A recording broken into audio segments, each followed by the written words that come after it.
आज इतना बड़ा कार्यक्रम हुआ है, क्या पूरा कार्यक्रम था उसके बारे में जरा बताएंगे।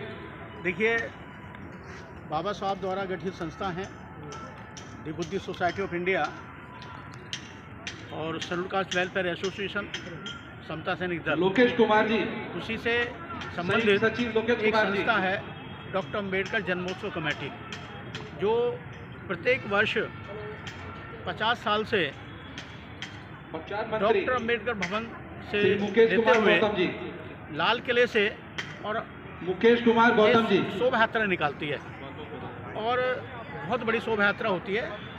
और मैं कहूँ कि दिल्ली में अगर डॉक्टर अम्बेडकर जन्मोत्सव का महोत्सव शोभा यात्रा होती है तो ये जन्मोत्सव कमेटी ही निकालती है। अभी मैंने अपने वक्तव्य में भी स्पष्ट किया था कि पहले नंबर पर है और दूसरे नंबर पे Buddhist society of India Sadre में भी डॉक्टर अम्बेडकर जन्मोत्सव कमेटी मतलब डॉक्टर अम्बेडकर जन्म उत्सव में शोभा यात्रा निकालती है। 14 अप्रैल को होता है और 14 अप्रैल के बाद जो संडे पड़ता है उसमें सादरा क्षेत्र बुद्धिस्ट सोसाइटी ऑफ इंडिया निकलती है और सारे क्षेत्रों में निकलती हैं। तो ये आज जो ये फंक्शन है अब कार्यकारिणी शपथ ग्रहण समारोह, वो उसके नई कार्यकारिणी बनी है डॉक्टर अम्बेडकर जन्मोत्सव कमेटी, उसका नया है। तो अरविंद कुमार गौतम शपथ ग्रहण समारोह था जिसमें सूरज भान करदम जी और उसमें हम बुद्धिस्ट सोसाइटी सूरज भान करदम जी मेरी आवाज सुनने को आ जाए। तो इसमें जैसा कि आपने बताया कि बाबा साहब द्वारा बनाई गई बुद्धिस्ट सोसाइटी ऑफ इंडिया भी इसमें सहभागिता करती है, तो क्या मतलब झांकियाँ कहाँ कहाँ कैसे कैसे इतने साल से आप बता रहे निकलती है? देखिए, इसमें झांकियाँ लाल किले से शुरू होती हैं। हाँ, और सारे उसमें घूम के इलाके में मैं तो नाम नहीं 14 अप्रैल को अच्छा दोपहर के बाद में पहले नरेंद्र कुमार अम्बेडकर उस पर जाते हैं और फिर पार्लियामेंट जाते हैं। अब तक तो जाते रहे हैं, आगे भी जाएंगे। और अब ये फिर शोभा शुरू होती है, शोभा निकलती है सारे इलाके में घूम करके, फिर ये अम्बेडकर भवन पर यहाँ खत्म हो जाती है। तो अभी जो बाबा साहब की प्रतिमा हटी है संसद से, उसका प्रकरण जो चल रहा था, आप लोगों ने बड़ी मेहनत की है उस पर, तो उसकी क्या अपडेट्स है जरा दर्शकों को बताएं। देखिए, अभी प्रयास भी किया था और चल भी रहे थे। इस बीच में थोड़ा सा ये चुनाव का स्टंट आ गया और उसमें थोड़ा सा ड्रॉप हो गया है, लेकिन ये कारवा जो आगे रुकने वाला नहीं है। हम इसमें अपनी भागीदारी करेंगे और दोबारा इनको जो हमारा मुख्यमंत्री है, राष्ट्रपति हैं हमारी महामहिम, और ये प्रधानमंत्री है, इनको फिर दोबारा हम अपना लेटर देंगे, पत्र देंगे, अपना निवेदन देंगे कि भाई ये प्रतिमा लगाया जाए। तो काफी हमने प्रयास किया था। भुन्नर साहब, होता तो कुछ है नहीं, हर बार आप लोग मीटिंग करते हैं, हर बार समाज को बुलाते हैं, जंतर मंतर में भीड़ इकट्ठी करते हैं, उसके बाद ढाक के 3 पात होता तो कुछ। देखिए, एक बात आपने सुनी होगी, एक माँ और उसका बेटा, तो बेटा जब तक नहीं रोता तो माँ को ये पता नहीं लगता कि भाई मेरा बेटा भूखा है जी। तो जब वो रोता है ना, भूख लगती है उसे, तो तभी माँ उसको दूध पिलाती है, कामों में लगी रहती है। इसलिए हमारा जो कर्तव्य है बाबा साहब की प्रतिमा को हटाना, आंदोलन करना, ये हमारा परम कर्तव्य है और हम इसे करते हैं। जब आदमी सोता है ना, तो कभी ना कभी उसको जरूर ऐसा अनुभव होगा कभी इनका काम कर देना चाहिए।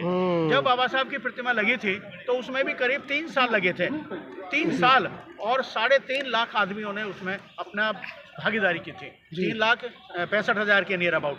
तो ये कार्यक्रम है, चलता रहेगा और जब तक ये नहीं होगा, हम सारे सामाजिक लोग हैं, उसमें कुछ राजनीति आ जाती है जिस वजह से थोड़ा सा हम कमजोर पड़ जाते हैं। कहाँ चूक हो गई है? चूक हमारी है कहीं ना कहीं है। हमारे जो संगठन बनते हैं उसमें एक आध संगठन ये कहता है कि हम तो आगे बढ़ेंगे, हमारे चलेंगे, हमारे उसमें चलेंगे, तो जो हमारी अपनी बन की बात आती है तो वहाँ थोड़ा सा गड़बड़ हो जाता है। बाकी हम जो बुद्धिस्ट सोसाइटी ऑफ इंडिया है वो सदैव इस आंदोलन में भागीदार रही है और आगे भी भागीदारी करेगी और रहेंगे, और हम इस आंदोलन को पीछे हटने वाले नहीं है। अच्छा, 5 करोड़ बुद्धिस्ट बना रहे थे राजेंद्र पाल गौतम जी, 10 करोड़ बुद्धिस्ट बना रहे थे, अब वो सब मुझे लगता है कहाँ कौन बना रहा बुद्धिस्ट? देखिए, मैं कहीं दिखता नहीं मैं किसी पे कटाक्ष करता नहीं हूँ कि 5 लाख बनाए या 5 करोड़ बनाए या 2 लाख बनाए, कितने बनाए, वो उनका अपना मैटर नहीं। राजरत्न अम्बेडकर मंच पे थे जब मंत्री जी को निकाला गया। मैं जो कह रहा हूँ, आपके राष्ट्रीय अध्यक्ष, मेरी बात सुनिए, हम मंच पे थे, हमने प्रतिज्ञा ली थी और उस समय हमने 2,500 आदमियों को बुद्धिस्ट बनाया था और जिनको बुद्धिस्ट सोसाइटी ऑफ इंडिया के सर्टिफिकेट दिए गए थे। अभी आपने पिछले 12 अक्टूबर को देखा होगा 12 अक्टूबर को भी हमारा बहुत बड़ा कार्यक्रम था और वहाँ भी हमने दीक्षा दी थी और दीक्षा के बाद फिर हमने बुद्धिस्ट बनाए थे। आपको याद होगा कि पूर्व जो हमारे मुख्य चीफ जो हमारे जज थे बालाकृष्ण जी आए थे और उन्होंने भी काफी अच्छा बाबा साहब के बोला था। तो हमारा अपना काम है बुद्धिस्ट बनाना, हमारा अपना काम है समाज में जागरूक रखना, अम्बेडकर के मिशन, बाबा साहब के मिशन को आगे बढ़ाना। कोई ना कर रहा, कोई क्या कहता है, कांवड़ लेने जा रहे हैं सारे, जो क्या कहता है क्या नहीं कहता वो अलग बात है। अगर सारे लोग जितने कांवड़ लेने जाते हैं ना, या हम महाकुंभ में गए हैं, अगर यही लोग समझ में आ जाए तो देश का इतिहास ही बदल जाएगा। तो हम प्रयासरत हैं, प्रयास कर रहे हैं। अभी आपने देखा कि यहाँ दुष्यंत गौतम जी आए थे। दुष्यंत जब उसने अमित शाह ने जिसका बाप दादा कभी कोई स्वर्ग देखा नहीं, ना उसका बाप दादा ना खुद स्वर्ग गया ना जाएगा, वो व्यक्ति जो बाबा साहब पर टिप्पणी करता है तो उसमें ये हमारे दुष्यंत जी जो महासचिव हैं, जो अच्छे पद पर है, एक वर्ड भी नहीं बोले थे, बिल्कुल कोई भी नहीं बोलता। तो ये तो मनुवादी व्यवस्था है। अगर होते तो हम इनके मुंह पे भी हम इस बात को कह देते कि मनुवादी व्यवस्था है, वर्ण व्यवस्था वाले लोग हैं। अजी कुंभ की बात करो, रात दिल्ली में 18 आदमी जन्नत को नसीब हो गए। नहीं, कुंभ के बारे में देखिए मैं ये तो बताता हूँ, 3 बार तो टेंटों में आग लगी है और साधुओं की पिटाई भी हुई है और उसमें जितने आदमी मरे हैं उसकी कोई गिनती नहीं है। कोई आदमी अपने मतलब सोशल मीडिया से 2000 बताता है, कोई 3000 बताता है, कोई 4500 बता रहा है, बल्कि एक साधु जो वहाँ मौजूद था उसने भी 4050 लोगों को बताया कि भाई इतने लोग इसमें मारे गए हैं। तो ये तो देखो अंधविश्वास है लोगों का, इस बारे में हम नहीं जाते ना हम कुछ कहते हैं। हमारा मेन काम है बाबा साहब के मिशन को आगे बढ़ाना, और जब बाबा साहब का मिशन बढ़ेगा, अभी हमने एग्जाम्पल भी यहाँ दिया था कि बाबा साहब ने 1935 में क्या था बाबा साहब का मिशन, बाबा साहब ने हम करेंगे पूरा, क्यों, क्या मिशन? नहीं, हमारा बाबा का मिशन का बाबा साहब की अंतिम इच्छा बौद्ध धर्म की लेंगे दीक्षा। तो हमने 1935 का आज भी जिक्र किया था और हमने कहा जब 1956 में बाबा साहब ने वो बौद्ध धर्म ग्रहण किया था, तो तब से आगे कर्म चलता आ रहा है, बुद्धिस्ट सोसाइटी बनी और इसीलिए इसका काम है और हम यही काम कर रहे हैं। तो क्या संदेश देना चाह रहे हैं? हम आज के दिन ये संदेश दे जा रहे हैं कि वर्ण व्यवस्था, जाति व्यवस्था ये जब ही समाप्त होगी जब हम सारे मिलकर के भगवान बुद्ध के धर्म में आएंगे, बुद्धिस्ट बनेंगे, दीक्षा लेंगे, जभी बाबा साहब का मिशन पूरा होगा। लेकिन भारत में बौद्ध में तो तब होगा और बौद्धिस्ट तो तब माने जाएंगे जब देश की सत्ता अपने हाथ में होगी और इसको राजधर्म घोषित कर दिया जाएगा। तब जब तक सत्ता नहीं आएगी तब तक बौद्धिस्ट बनाने से भी तो हमारा फायदा नहीं होगा। आज हमारे लोग कांवड़ लेकर के जा रहे हैं, आज हमारे लोग जो है कि कुंभ में नहाने जा रहे हैं। अभी कल दिल्ली में सैकड़ों लोग मारे गए, 18 लोग बताए जा रहे हैं। कुंभ में जो है कि लाखों मारे जा रहे हैं, वहाँ पे 30, 50, 100, 200, 500, 1000 में गिनती कर रहे हैं। ये मरने वाले आखिर कौन लोग हैं? ये तो सारे हमारे ही लोग हैं ना। हम नहीं समझा पा रहे हैं अपने लोग को ऐसा क्या करना चाहिए जिससे हमारे लोग मरने से डरें बल्कि सत्ता के लिए लड़ें। इसके लिए हमें क्या प्रयास करना चाहिए? इस बारे में आपको कहना चाहूँगा, याद दिलाना चाहूँगा आपको। धार्मिक क्षेत्र में आपने जो बात कही है, देखिए पहले सबसे पहले जो बीजेपी थी उसके 2 MP आया करते थे, 1 MP आया करता था और चाहे कितने भी कोशिश की उन्होंने, लेकिन 1-2 MP से ज़्यादा नहीं बढ़ा। और आपको मालूम होगा आडवाणी ने, लालकृष्ण आडवाणी ने वो धार्मिक यात्रा निकाली थी, धार्मिक यात्रा, और धार्मिक रास्ते का ये असर हुआ कि वहाँ कांग्रेस की सरकार, उसके बीजेपी की सरकार बन गई, दिल्ली में बनी और भारत में बनी और अब भी चल रही है।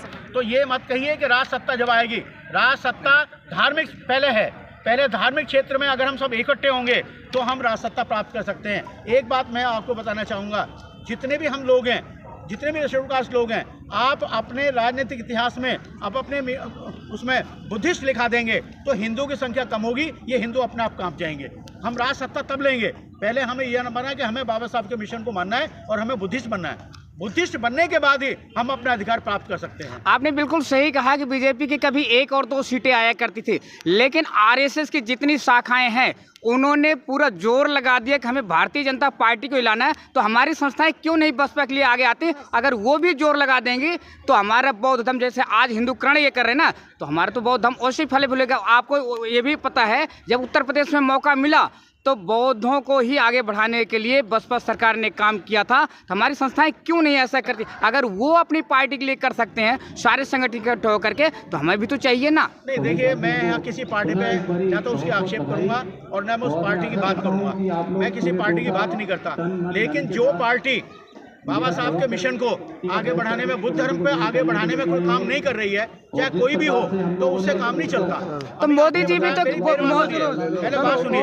अभी आपने देखा आपने कि अभी फ्रांस, जो मोदी है वो फ्रांस और अमेरिका घूम के आया है, और घूम के आने के बाद उसका वक्तव्य आपने सुना होगा कि अगर भारत में, देश में या संसार में शांति स्थापित करनी है तो भगवान बुद्ध के रास्ते पे चलना पड़ेगा।